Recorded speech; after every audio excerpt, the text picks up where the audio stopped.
বন্ধুরা, আপনারা মায়ামি নামটা বললে যে চিনবেন না এমন কেউ আছে কিনা, ইউটিউব দেখে এমন কেউ আছে কিনা আমার জানা নেই।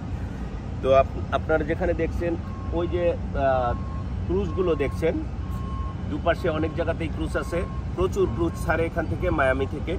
তো এই যে এই শহরটা এত সুন্দর একটা শহর, সেই শহরটার একটা অদ্ভুত জিনিস আপনাদের দেখাচ্ছি। এ দেখুন, আপনারা ওই মূর্তিটা দেখতে পাচ্ছেন। আপনারা যে মূর্তিটা দেখছেন, এই মূর্তিটা এমন একজন মানুষের যে শুধুমাত্র নারী তাই নয়, ওনার চেহারা দেখে মনে হয় উনি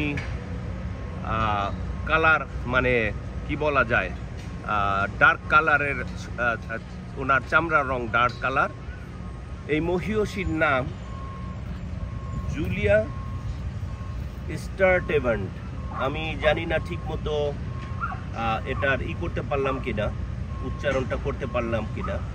ওনাকে বলা হচ্ছে ফাউন্ডিং মাদার অফ মায়ামি, যেখানে আমরা আমাদের দেশে নারীদেরকে ঢুকায় রাখতে চাইতেছি একদম অন্দর মহলে, যাতে না বাইর হয় তারা। আর সেখানে এই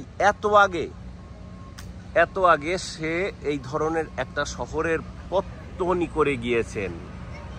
এখন আপনারা চিন্তা করে দেখেন, নারীদেরকে কি এই কাঁথার নিচে অন্দর মহলে রাখার জিনিস, নাকি নারীদেরকে আমাদের সাথে তাল মিলিয়ে কাজ করে আমাদের সন্তান সন্ততিদের তাদের ভবিষ্যৎ সুন্দর করার জন্য একসাথে যারা ওনারা কাজ করতে পারেন, তার জন্য তাদেরকে বাহিরে বের করে, অবশ্যই আমাদের কালচার এবং ধর্ম, যাই আপনারা ধর্ম নিয়ে এত কথা বলেন, ধর্ম যার যার ধর্ম সেই অনুযায়ী আমি বলতেছি, ধর্ম মেনেও অনেক কিছু করা যায়, সেভাবে আপনারা আগে আসবেন। কোনটা করবেন আপনারা এখন চিন্তা করে দেখেন।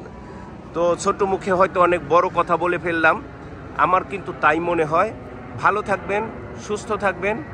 আমি অন্তত মনে করি, আমি ব্যক্তিগতভাবে মনে করি প্রতিটা নারী মহিয়সী, কারণ যার পেট থেকে জন্ম নিয়েছি উনি যদি মহিয়সী না হন, তাহলে পৃথিবীর আর কাকে সম্মান করব?